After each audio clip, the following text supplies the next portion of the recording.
Broncos country, an NFL insider, has described the Broncos as the most interesting team to watch this year's NFL trade deadline, which happens next week on November 5th.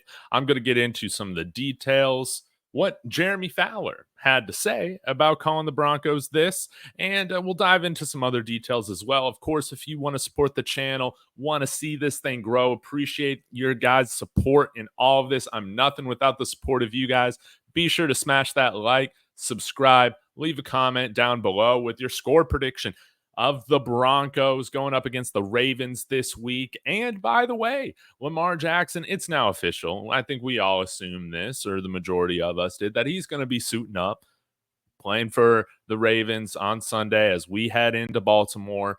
Denver Broncos, let's go get this win. I'll be talking about what needs to happen for us to go get this win on Sunday tomorrow in my preview video. So y'all be sure to check that out. But let's go ahead and get into it, shall we?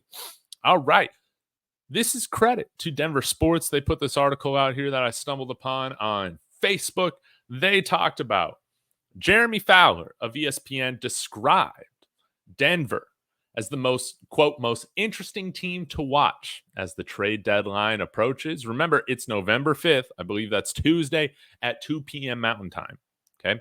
He went on to say this, quote, "I'll go with the Broncos as a sneaky candidate to either add or subtract after finding themselves at 5-3. They have enough talent to elicit some calls, but not enough to be completely set at the deadline either. Pass rusher Baron Browning, corner Damari Mathis, and quarterback Zach Wilson are among the depth players that teams considered potential trade targets. Tight end Greg Dulcich has been a healthy scratch throughout October, so teams that need a vertical threat up the middle could be calling." And this is Denver Sports saying, Fowler goes on to mention that teams always call on wide receiver Cortland Sutton, but it's nearly impossible to see Peyton taking away Bo Nix's best weapon. If this season is about winning and development of the rookie quarterback, shipping Sutton out of town would accomplish neither of those goals. Totally agree. That's why I did not see him getting dealt, and that's why I continue to not seeing him get dealt. As far as Browning and Mathis go, they're depth pieces on Vance Joseph's excellent defense. One injury to a pass rusher or cornerback, and they could be called upon in much higher roles. You'd think the Broncos would be hesitant to move either unless the price was too good to be true. Dulcich, we know this Broncos country. He can't get on a jersey. Like, he can't get on the field. Zach Wilson, seems like him or Jarrett Stidham could be moved. Nix is playing well. Carrying three quarterbacks the rest of the way doesn't seem to make a ton of sense. I'll agree with that. No doubt about it. Also, Fowler said, quote, "It wouldn't shock me to see the Broncos comb the market for a pass-catching running back. Peyton has always coveted those change of pace backs." And that's, again, what I want to talk about are some potential names, guys that we could target. Some of these are players that I have brought up before. Others necessarily haven't. So I want to talk about a potential list here of guys that we could go after. First off, want to start with the guy that I would prioritize above any other running back available, and that's Travis Etienne. Yes, injury trouble here and there, but for instance, James Conner always had injuries early on in his career.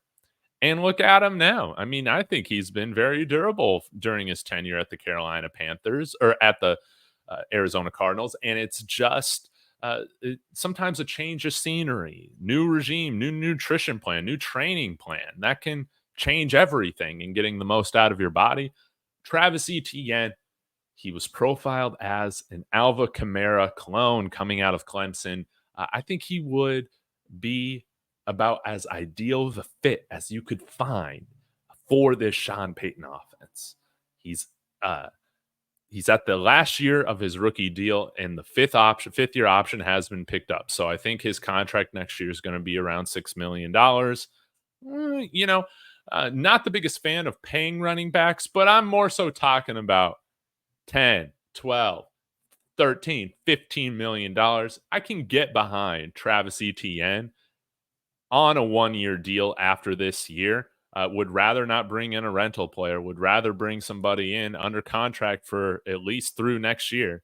So Travis Etienne would be that guy. Tanks Bigsby, he's doing his thing in Jacksonville, Ole Miss guy. So that could be something to watch. That could be something to watch.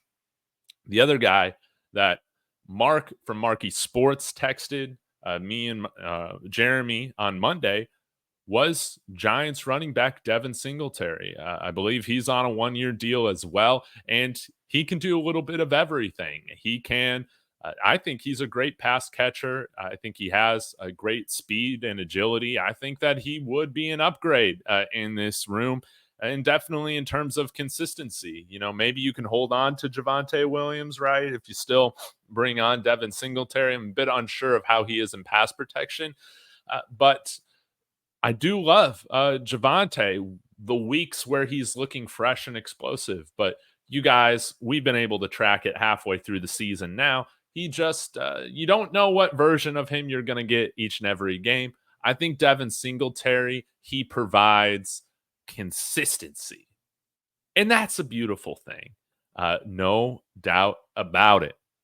Now, there's one other guy that I do want to bring up. He's a Carolina Panther. We have not gone after him or in any trade rumors or trade talks, I don't think. But you imagine Chuba Hubbard and the running back from Texas, I'm just blanking on, that they drafted here in the second round that should be back from injury soon, I think could make Miles Sanders expendable. He's in the last year of his deal. He's a dynamic running back. He has struggled with fumbles, though, in his career. And that's something to keep note of, as has Travis Etienne earlier on in his career. But maybe a change of scenery is what he needs. I would imagine you could keep him for cheap if you want to bring him back. But let's continue to draft running backs every single year, y'all. I do want to see more of what Audric Estime can do. I do want to see what Blake Watson can add to the room. But also, I love what the Giants did and draft Tyrone Tracy there on day 3. And now look at him. He looks like a fantastic running back that they can build with into the future after they blow out this coaching staff and Daniel Jones, of course. So y'all let me know in the comments. Are there any other running backs that you feel like we should target? This is, again, I'm going to continue to push for Travis Etienne. I think he would just be a dream in this Sean Payton offense. So, guys, I'll be back talking a little bit more Broncos-Ravens tomorrow. It's going to be a hype show. It's going to be how we're going to go in to Baltimore as 10-point underdogs and get that win. That's right, guys. So y'all be sure, again, let me know your thoughts. Drop your score predictions. Running back, wants, needs below. I will be back tomorrow. As always, go Broncos.